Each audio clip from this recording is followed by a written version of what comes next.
We're seeing very high turnover. So turnover is around the first 2 years of employment is around 66%. So basically it's a third of people are churning through their roles every year, particularly within that 25 to 30 year age range. That's up to 77% of people are changing roles within 2 years.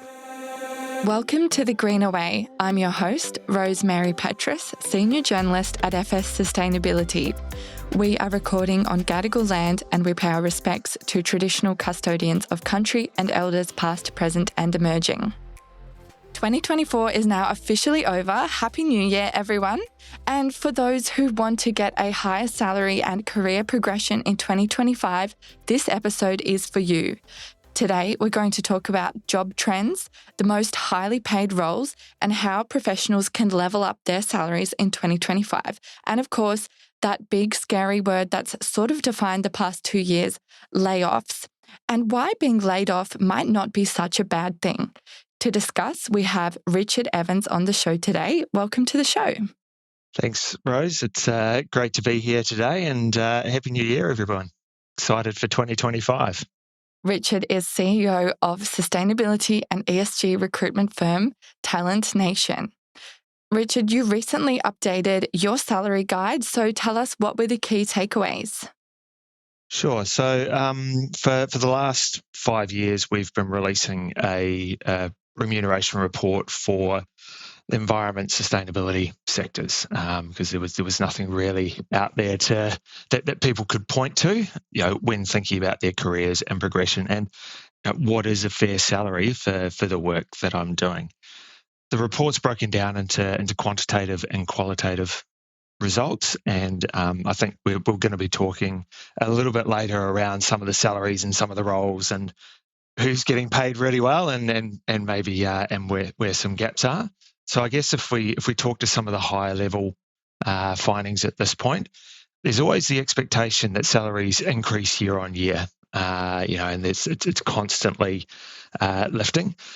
We don't necessarily see that, but there are reasons behind that. So yes, salaries are continuing to increase, but we are seeing a rapid promotion of people in roles. We're seeing very high turnover. So turnover is around the first 2 years of employment is around 66%. So basically it's a third of people are churning through their roles every year, particularly within that 25 to 30 year age range. That's up to 77% of people are changing roles within 2 years. And part of that is the demand in roles, but just a shortage of key talent across certain areas.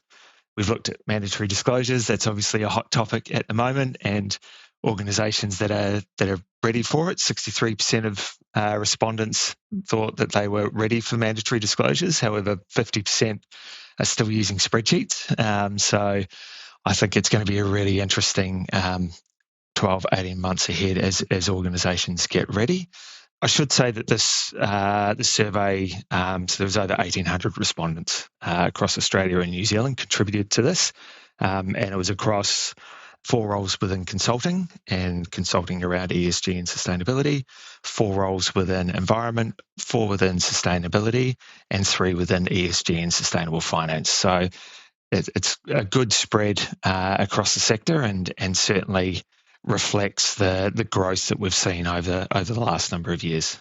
But certainly climate change, net zero, mandatory disclosures, the key priorities that people have coming into 2025, and competing business priorities and access to headcount to actually get through the work were listed as the main challenges. So no surprise there with the current economic climate that competing business priorities has been one of the major hurdles that people have found over the last 12 months. Some very interesting findings there. What other trends are we seeing? It sounds like the sustainability jobs market is still hot, but has it been affected by the broader jobs market layoffs? Yeah, the market is still, I wouldn't describe it as hot. I would describe it as warm is probably the best way.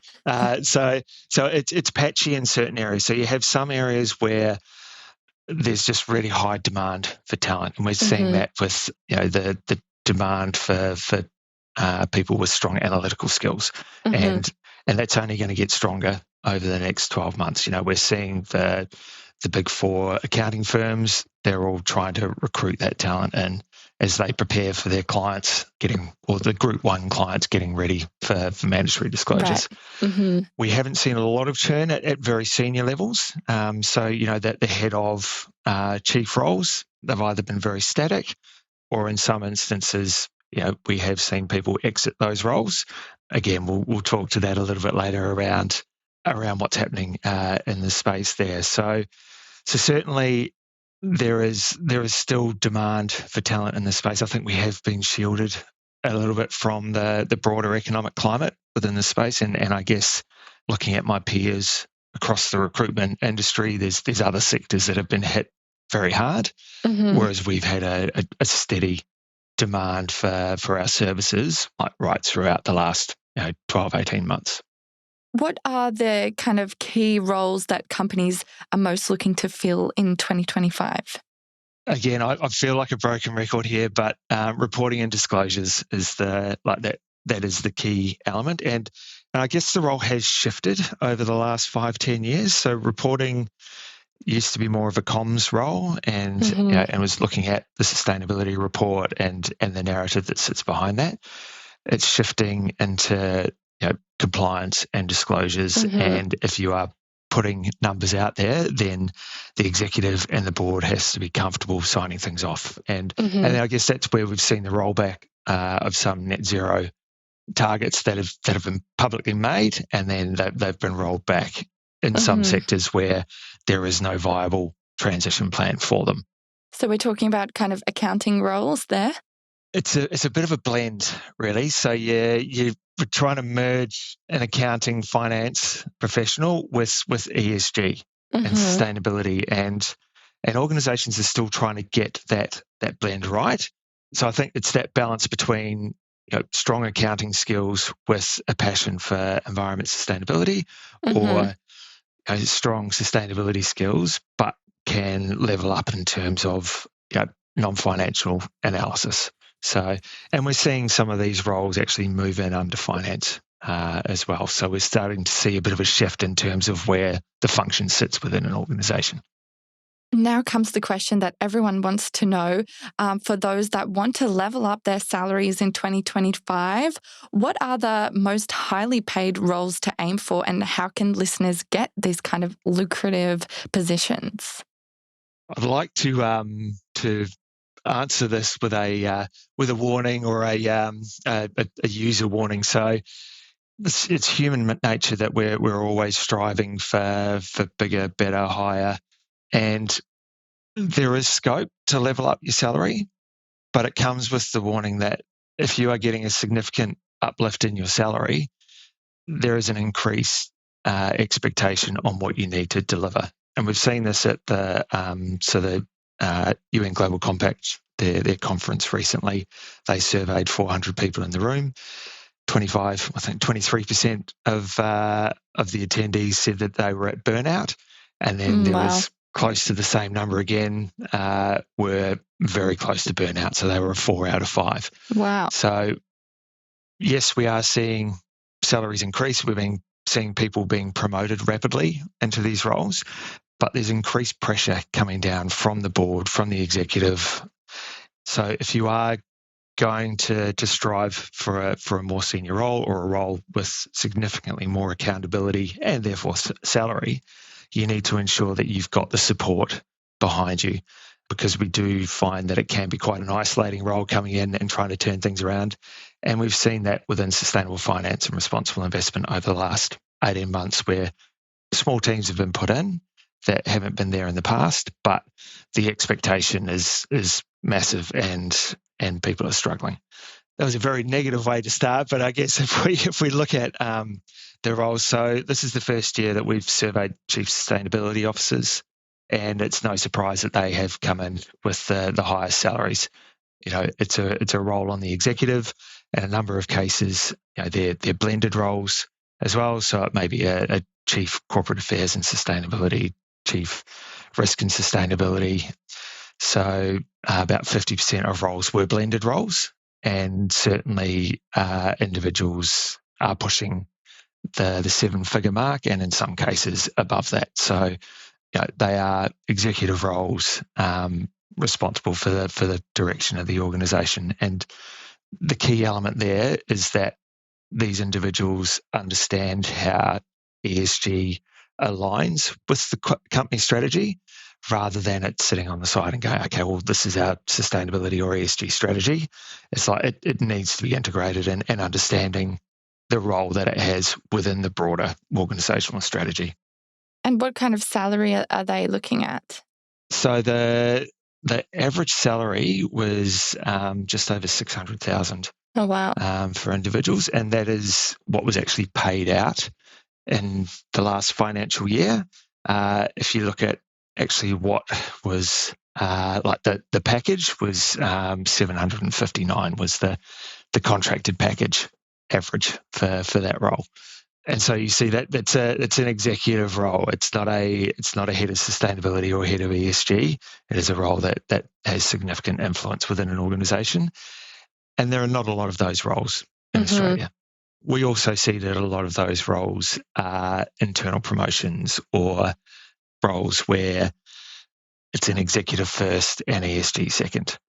Heads of sustainable finance and ESG, they were the highest last year. We didn't survey chief sustainability officers, and average salary was static for them, but is just under 500,000 is the average package, like take-home package that they received in 2024, and then to a head of environment and then a head of sustainability. So that, I guess if you're looking at the head of roles, the salaries are becoming significant, but so is the pressure as well. Mm-hmm. I guess where we've seen the most movement is probably that sustainability manager role, and people are being promoted into that role very quickly. So the salaries haven't moved very much, but if you look at the years of experiences of individuals in those roles, that's actually declining quite sharply. As you mentioned, 20 to 25% of these high-level professionals are experiencing burnout. For those listeners that might be experiencing that, do you have any kind of thoughts or advice for them? There's no easy fix for it. I think the realization is that you're not on your own with this. So if one in four people that you talk to or peers within the space, you'll find that they are in a similar environment. Mm-hmm. And often it is down to stakeholder expectations, engagement. And so I think finding mentors or trying to surround yourself with individuals that can support you in the areas that you're struggling. Because often people have been pushing really hard in this space for 10 years to try and get traction. And now it's a case of going, well, what have you been doing? Why aren't we more advanced on this? And so it's almost be careful of what you ask for. And now we've got it. Mm-hmm. So I think the ability to prioritize, you need to be able to stand your ground as well, which is very challenging, particularly if you haven't been through many of these cycles before. And the ability to prioritize what's important for the organisation.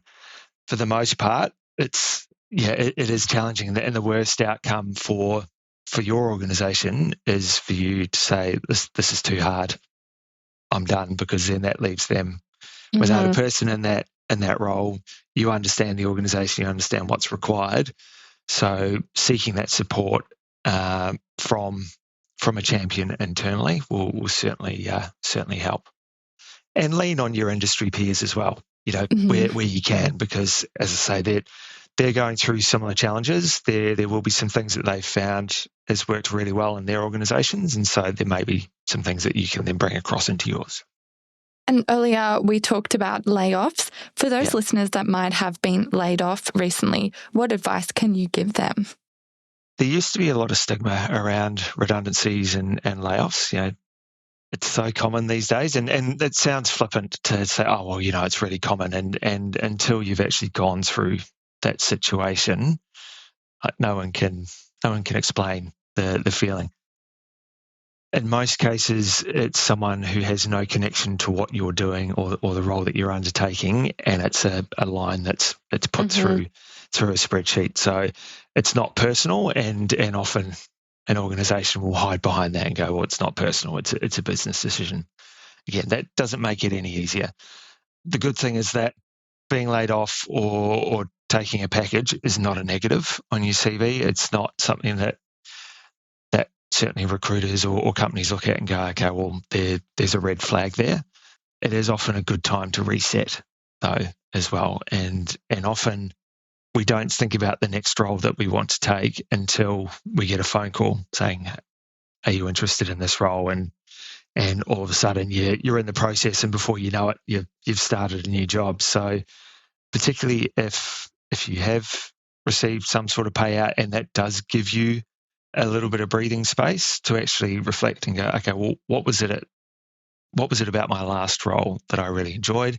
What didn't I enjoy? Like, if I could craft the ideal role, what would it look like? And so often it is the leadership team, it's your manager, it's the support that you get to enable your growth and development that people often overlook. So I certainly see it as the calm before the storm at the moment. I'm almost nervous about the year ahead, because I think there will be a huge shortage of talent, but talent in specific areas. So good news for applicants looking for a new role in 2025. Richard, thank you so much for your time today. Where can listeners find your salary guide? So it'll be listed on our website, so www.talentnation.com.au. We will have an executive summary on there. All participants receive a free copy, but for any non-participants, we do ask for a donation to our charity partner, One Girl. But also we'll make sure that your listeners have got links to any of the information that they require, but it is all publicly available on our website. Until next time then, I'm Rosemary Petrus, and thank you for listening to The Greener Way.